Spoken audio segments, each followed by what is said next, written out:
I was born on the 17th day of January, 1846. I go back as far as way along the early 50s. My first recollection of public living, and especially political living, as I may call it, was when I learned as a boy of 9 or 10 that my home was in the state of Virginia. I didn't know about states before that time. Then time passed pretty rapidly because I was attending high school, and I remember distinctly the occasion when John Brown, the poor man, sought freedom for the slaves. He's there in my state. I heard about it pretty distinctly. I felt sorry, and yet sympathizing with my elders, I felt some resentment.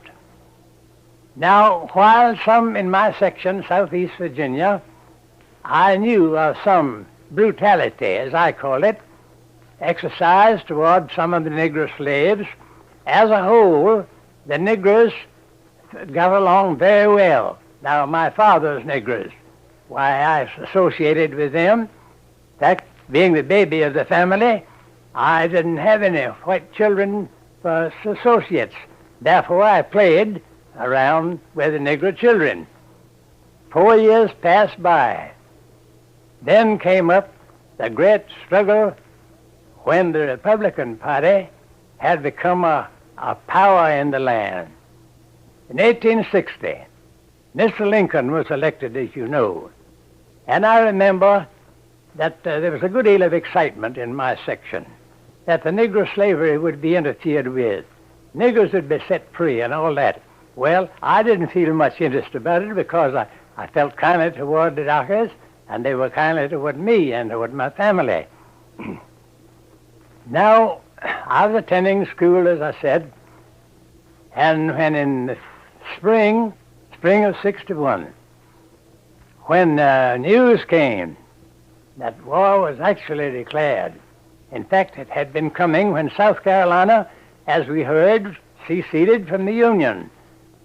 Well, wonder now what Mr. Lincoln will do when he is seated on the presidential chair. Well, there was a variety of feeling about it, even among our 75 or 100 young men, boys, at school. But right at once, when war was declared, about half of our pupils, young men over 18, quit school, joined companies of infantry, cavalry, and in their homes, in surrounding counties, and in that vicinity. I wanted to go too, but my father said, "Now, son, you're too young." I was just 15, just a little past. And if the war continues long enough, you may have an opportunity. Well, so I rested, and the war began, and I heard about it. And I heard that at the Battle of Williamsburg, some of my classmates fell in the battle there. Well, I grieved about that because they were boys that I'd been brought up with. They were a little older than I, but I felt sorry that they were killed.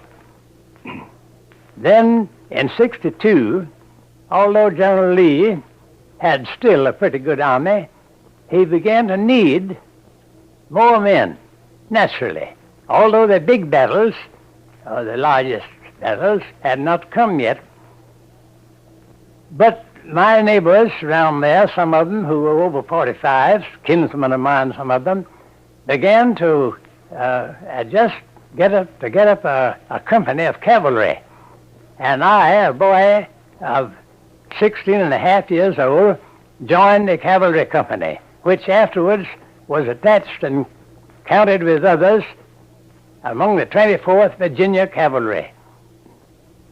Now, for a long time then, from August 62 on, until 64, great battles had been fought in there. We heard of the Battle of Gettysburg. And finally, our company was taken away from the Blackwater border, guarding that section of the country from the incursions of Federal soldiers who might cross the Blackwater River and so on, and come over into Confederate territory. We were taken in the spring of '64, our regiment was, in the neighborhood of Petersburg. And while we were camped just north of Petersburg, General Grant began his invasion of that part of Virginia. We heard about it, and I remember very distinctly, one morning we heard that General Lee had crossed the James up north and was coming down the Turnpike Road in the direction of Petersburg, just near us. And the next morning, happening to look while I was on guard, across the James River, there we saw long lines of blue. The infantry of the Army and United States flags on the other side of the James, coming down to beyond the mouth of the Appomattox River that flows into the James, in order to cross on the pontoon bridges and thus begin the invasion of that part of Virginia and in the city of Petersburg. Thus, I was not with that part of the army. My regiment was moved up north of Virginia, of Richmond, I mean, north of Richmond, and thus we guarded that city for several months while General Lee and General Grant were struggling there near Petersburg. While that was going on, there were some skirmishes, and one, small battle I was in. I was not in any of the larger battles, probably fortunately, maybe unfortunately. Well, General Howell commanded the General Lee's corps near Richmond, and I remember we were called up one day and took the Darbytown Road, and some mile or two, I don't know, we never counted distances or time in those days. We turned off from the road, main road, and went down a road through a wood. After a while came to an opening, and there was a line of blue boys and with some artillery. And we charged them, and that's where I was struck the first and only time in my leg, which laid me up 2 months. I was sent home on furlough.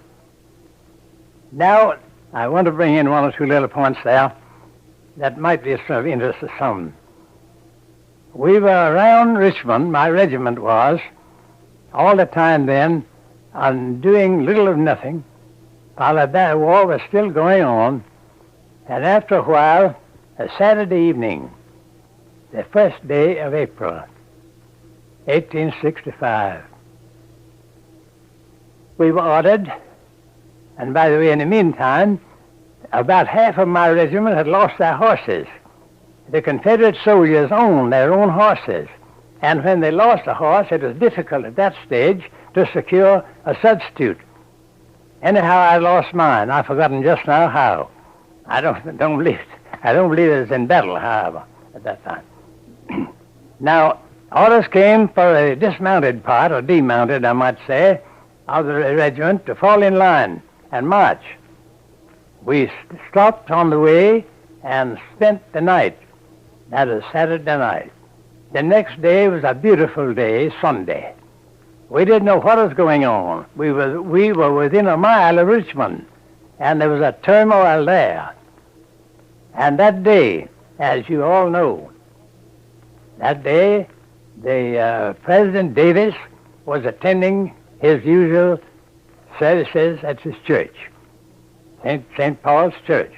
Right in the midst of the sermon, the front door opened, and a courier rushed in and went up to President Davis, handed him the paper.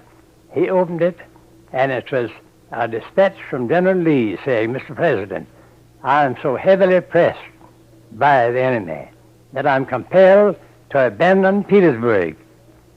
Mr. Davis arose and left, and the congregation broke up, and in a few minutes almost, there was pandemonium then in Richmond. We marched out of Richmond early the next morning, on the 3rd, and started in a southeasterly direction. We didn't know which way nor where we were going, but afterwards it showed that we were attempting, under General Ewell's command, to come in contact with General Lee somewhere down southwest of Petersburg. Well, the Federals under General Sheridan overtook us, our command of about 3,000, in Amelia County, Virginia, and after fighting several hours, General Ewell surrendered us, and thus I became a captive.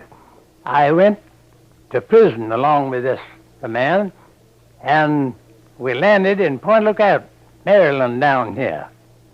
And the day after we reached there, as a curious boy, I rose pretty early. We just gotten there the afternoon before. I rose pretty early and went out to see how things looked around in there. There were 20,000 of us, a large encampment. Happening to look across in one direction, I don't know which, well, there was a flagpole and a flag on it just rising. I stopped and looked at it with curiosity. It stopped when it got halfway. Well, I knew what halfway flag on a pole meant. I looked at it. I thought, well, the rope that handles that flag must have a knot in it, and I'll see a man presently going up that pole to untangle it. I waited a whole minute, and I casually turned my face in another direction, and there was another flagpole with flag half-mast already. So I put my head in the tent. There were 5, 6 others of us. I was, boys, there must be some big Yankee dead. I wonder who it can be. Of course, we had no means of knowing. And then we waited for about an hour. The sergeant blew a bugle. We, 150 of my company, fell in, and as soon as he finished calling our names, a number of us rushed up and said, "Sergeant, what does the half flag mean?" His face fell. He says, "President Lincoln was shot last night." Well, the feeling, the variety of feeling that came over us 20,000 men in just that one. Of course, there were several other prisons, as you know. But as for me, and a boy, just 19, I didn't know what to think. I couldn't feel any hatred toward Mr. Lincoln, especially. I didn't feel any special hatred toward any Federal soldier. And when I began to think how kindly General Grant afterwards, on the 9th, acted toward General Lee, I felt kindly toward him. Now, comes up the question of what we Southern soldiers fought for. My friends, as a boy of 16 and a half years old, I didn't think about any abolition of slavery. My mind wasn't developed enough to take in what the politicians had in mind, and hence there was no trouble as to the freedom of the slaves.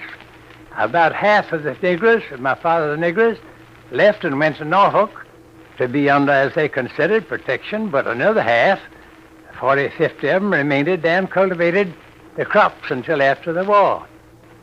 The South did not fight for the preservation or extension of slavery. General Lee, as is well known, was making arrangements to free his Negroes, and his father-in-law had already drawn up a part of his will, free his Negroes. My friend, it was a great curse on this country that we had slavery, and I thank God that I did not bring up my boys and girls under a system of slavery under which I was brought under. What did you boys fight for then? Here's what a great many people do not know. That as a young man that way, I couldn't understand it fully.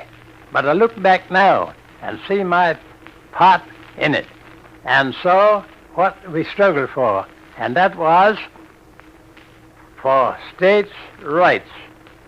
For states' rights. And as many of you know, immediately after the war, the rights of the various states, well, especially in the South, were very much curtailed, if I may use that word. And since then, I have noticed, you let things come up, that encroach on the ordinary states' rights which we have preserved, and we find that the North, the boys that wore the blue, are with us in preservation of the states' rights. The Footage Archive YouTube channel is a place where you can find historic footage from world history. Subscribe to take a trip back in time.